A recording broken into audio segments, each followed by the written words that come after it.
All right, today we're diving deep into the mystical heart of one of the world's oldest sacred texts. We're drawing on the work of Michael Perlin and his book, The Secret Teachings of the Torah, to really explore a side of this ancient scripture that, for most people, has stayed hidden just beneath the surface. So I want you to think about this question. For a lot of us, right, the Torah is, well, it's a foundational text for sure, but it feels like it's mostly historical stories and a pretty complicated set of rules. But what if that's just scratching the surface? What if that's just the top layer of something way, way deeper? What if its real purpose is something else entirely?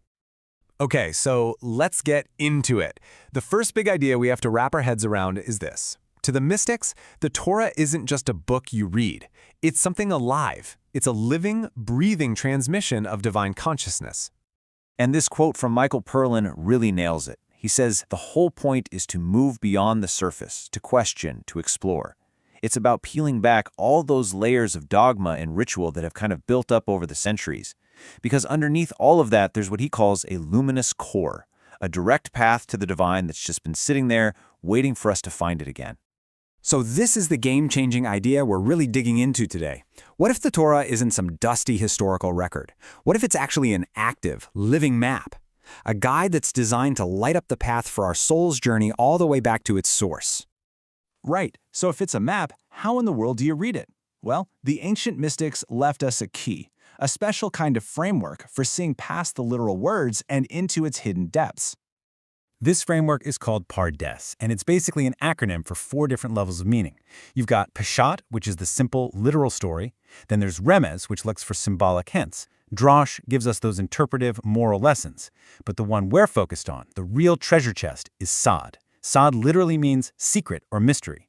This is the deepest mystical layer, and it's where the Torah is said to unlock the secrets to divine consciousness itself. And this is the crucial part. When you start to read from that Sod level, the whole Torah just transforms. It's not about history anymore. It becomes this cosmic blueprint, a kind of vibrational key for our soul's journey back to God, for awakening our highest potential and getting back to that state of oneness.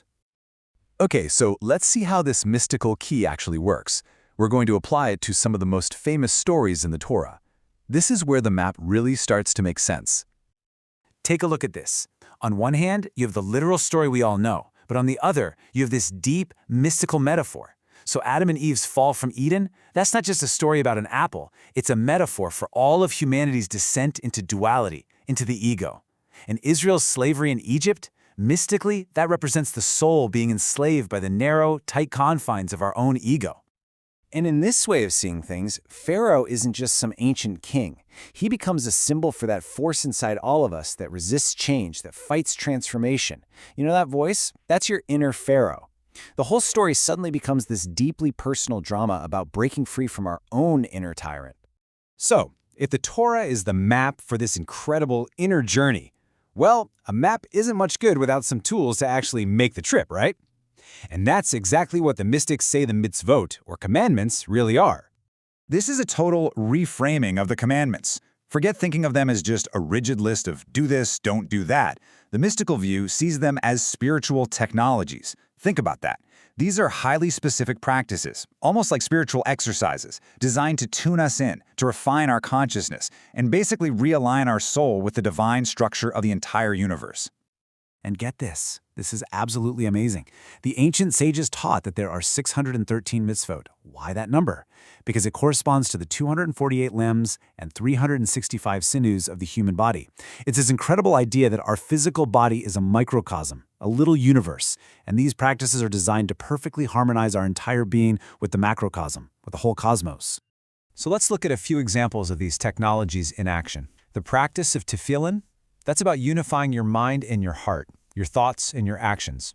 Shabbat, it's not just a day off. It's a weekly gateway, a chance to plug into a higher consciousness. Even kashrut, the dietary laws, that transforms the simple act of eating into a way of sanctifying the physical and elevating the divine sparks hidden in our food.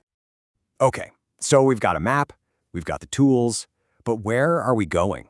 What's the ultimate destination of this whole journey?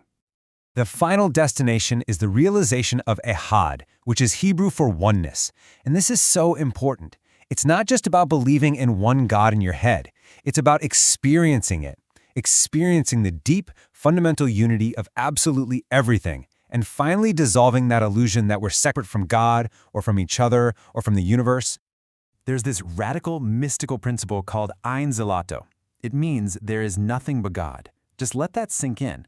From this point of view, everything in creation, you, me, every star, every single atom, isn't separate from God. It is God, maybe in disguise. The whole of reality is just one single, unified divine consciousness expressing itself. And this completely reframes another huge concept, the Messianic Age.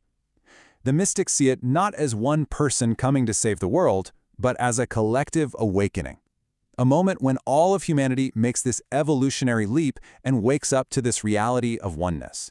It's a planetary shift in consciousness. So, what does this all mean for us? This huge cosmic vision, it doesn't just leave us sitting around waiting for something to happen. It puts the ball right back in our court, right here, right now. The final teaching is a call to action called Tikkun Olam, repairing the world. So the question isn't a passive one like, so when's this going to happen? It becomes a deeply personal, active, and immediate question. How will you help repair the world?